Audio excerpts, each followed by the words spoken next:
శ్రీమాత్రే నమః. నమస్తే అండి, ఎలా ఉన్నారండి? అంతా బాగున్నారా? నేను కూడా బాగున్నానండి. ఈరోజైతే పచ్చిమిర్చి, కరివేపాకు, కొత్తిమీర రప్పించానండి. చక్కగా వాష్ చేసేసాను.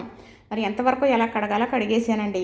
ఆ నీళ్ళు వాడిన తర్వాత తెచ్చి పేనగాల్లో పెడతాను. ఇది ఎలా భద్రపరుచుకుంటానో చెప్పేస్తాను మీకు. మరి చక్కగా 4 మాటలు కరివేపాకు తెచ్చిన తర్వాత కట్ట ఇప్పేసి గుంజేసానా, నీళ్ళన్నీ వాడిపోయినాయండి. వాడిన తర్వాత పేనగాల్లో పెడతాను.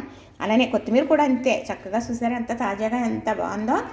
అయితే ఇది కూడా అలాగే చక్కగా మరి లాగుతారు కదా కింద నుంచి ఇలానా. ఇందులో మట్టి ఉంటుందన్నమాట. ఆ మట్టి ఎర్రమట్టి అదంతా శుభ్రంగా కడిగేసాను. కడిగేసేసి తెల్ల నీళ్ళు వచ్చే వరకు మనం కూరలో ఉపయోగించుకునేటప్పుడు కడగవలసిన పని కూడా ఉండదండి. చక్కగా ఇప్పుడు తీసేసుకోవడం, వేసేసుకోవడం.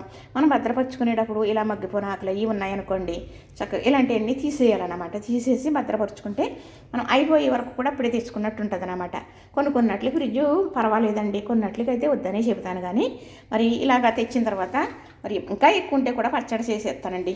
మరి కొత్తిమీర చట్నీ చేసేస్తాను, అలానే కరివేపాకు పచ్చడి కూడా చేసేస్తానండి. నాకైతే ఇలాగా ఎక్కువ తీసుకురావటం మా వారు అలవాటండి, తెచ్చి తీసుకొస్తారన్నమాట. ఇదైతే ఒక క్లాత్ వేసేసి ఆ క్లాత్ మీద చక్కగా చెమ్మంతా ఆరిపోయేటట్టు పెడతాను. మనం ఎప్పుడు ఫ్రిడ్జ్లో పెట్టుకోవాలని మొత్తం ఉన్న వాటర్ అంతా ఆరిపోవాలన్నమాట. ఇలాగా మామూలుగా ఇలాంటివి ఉంటాయి చూసారా, మగ్గిపోయినవి అవన్నీ తీసేయాలి. ఇవైతే కరివేపాకు ఇలా రెమ్మలుగా దూసేసి ఈ రెమ్మలో ఇలా క్లాత్ మీద ఆరబెడతానమాట. ఈ సెమ్మ అనేది చక్కగా ఆరిపోవాలి. తడి ఉండకూడదనమాట మనం ఫ్రిడ్జ్లో భద్రపరిచేటప్పుడు. ఆఖరు రబ్బ లాస్ట్లో ఒక రబ్బ ఉన్నదంటాను చూసి అప్పుడు కూడా అలానే ఉండాలన్నమాట. అలా చేసుకోవాలి. పచ్చిమిర్చి ఉన్నాయనుకోండి, ఇవి కూడా శుభ్రంగా కడిగేసాను. ఎందుకంటే అలా మందులు గట్టా కొడతారు కదండి. మనం భద్రపరుచుకోవాలంటే శుభ్రపరచుకోవాలి. చక్కగా శుభ్రపరిచేసి భద్రపరుచుకుందాం. ఇవి తొడుములు తీసేస్తానండి. తొడుము తీసే విధానం ఎలాగనో కూడా ఇంతకుముందు పెట్టాను అనుకోండి. ఇలాగా మొత్తం ఈ తొడుమంతా వచ్చేయాలి. కానీ మరి కొంచెం ఇలా అలా అన్నప్పుడు ఈ తొడుము ఉండిపోతుంది అనమాట, ఉండకూడదు. ఇది కూడా ఉందనుకోండి, కొంచెమైనా కాయ అనేది కుళ్ళిపోద్ది అనమాట పచ్చిమిర్చి. మరి తర్వాత ఇందులో పొండు పచ్చిమిరపకాయ ఉన్నదనుకోండి, తీసేయాలి. లేకపోతే తర్వాత ఉన్న కాయలన్నీ కూడా పొళ్ళుగా ముగ్గిపోతాయి అన్నమాట, తొందరగా ముగ్గిపోతాయి. ఇలాగా పొండుకాయ ఉంటే తీసేయాలన్నమాట. అలా తీసేస్తానండి. ఇందులో ఏమన్నా ఉన్నా ఒకవేళ ఏదన్నా చిరుగు కొంచెం నలిగిపోతున్నా తీసేయాలి, అవి వాడేసుకోవచ్చు.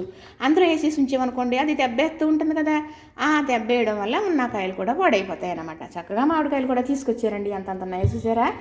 కేజీ ఎంతో కాదటండి, 20 రూపాయలంట. ఇలా కొనాలంటే కాయ 50 రూపాయలు ఉండేదండి. ఇప్పుడు పంటలు అలా వచ్చేస్తున్నాయిలేండి. మరి ఇంతంత కాయలు ఉండే కాదండి. ఇప్పుడు పునాసకాపు అండి. పునాసకాపు అంటే ఇప్పుడు కాపు వచ్చే కాయలు అని పుల్లగా ఉంటాయి. కానీ పచ్చడి పెట్టుకున్నా నిల్వ ఉండొస్తామండి. మామూలుగా మనకి వంటలకి పప్పులోకి మామిడికాయ వేసుకోర మామూలుగా అయిపోయి పచ్చడి చేసుకుంటాం కదా రోట్లోకి, అలాంటి వాటికే పనికొస్తుందండి. నిలవ పచ్చడికి అయితే పని చెయ్యవు. ఇప్పుడు వచ్చే పునాసకాపు కాయలు తీసుకొచ్చారండి చక్కగా. మరి ఇవన్నీ కూడా కడిగేసాను కదా, ఇవి కూడా ఫ్రిడ్జ్లో పెడతానండి. అదే నిన్నైతే మా చిన్న పాపకు పంపింది, మరి అది ఈరోజు తీసుకొచ్చారండి.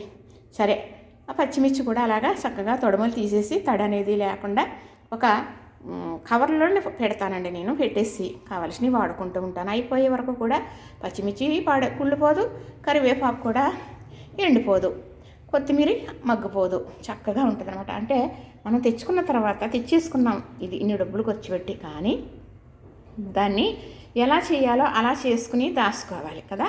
ఇప్పుడు పూర్వమైతే గుమ్మ ముందు చెట్టు ఉండేదండి, 4 కరివేపాకు రబ్బలు కోసుకునేవారు, తాలింపులు వేసుకునేవారు. ఇప్పుడు అలా కాదు కదా, అన్నీ కొనుక్కుంటున్నాం, అన్నీ దొరుకుతున్నాయి. దొరుకున్నప్పుడు తెచ్చుకున్నప్పుడు అది భద్రపరుచుకునే విధానం కూడా తెలిసి ఉండాలని. ఏమండి మాకు తెలియదా అని అంటారేమో చాలామంది. కొత్తిమీర ఉందనుకోండి, కాళ్ళ కోసేసి ఇలాగ కవర్లను చుట్టి పెడతారు, అలాగా బాక్సుల్లో పెడతారు, ఇలా పెడతారు, అలా పెడతారు, ఎలానో పెడతారండి. అలా ఏమీ అవసరం లేదండి, పెట్టొచ్చు. కాళ్ళ చెప్పినట్టు కూడా చెయ్యండి.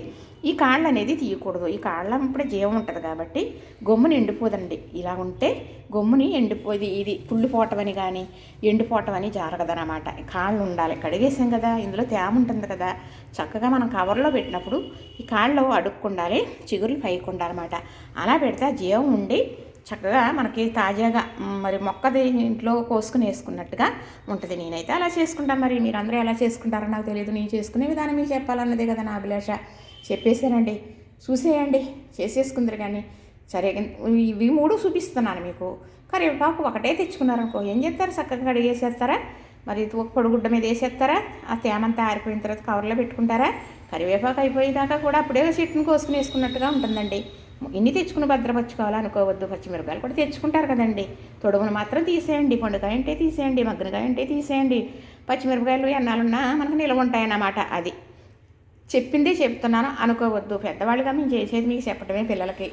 అది విని చేయవలసింది మీరు. ఇష్టమైతే చేస్తారో లేకపోతే లేదు. చెప్పేస్తున్నానండి. చూసారు కదా, నచ్చింది కదా, లైక్ చేయండి, షేర్ చేయండి, సబ్స్క్రైబ్ కూడా చేసేయండి.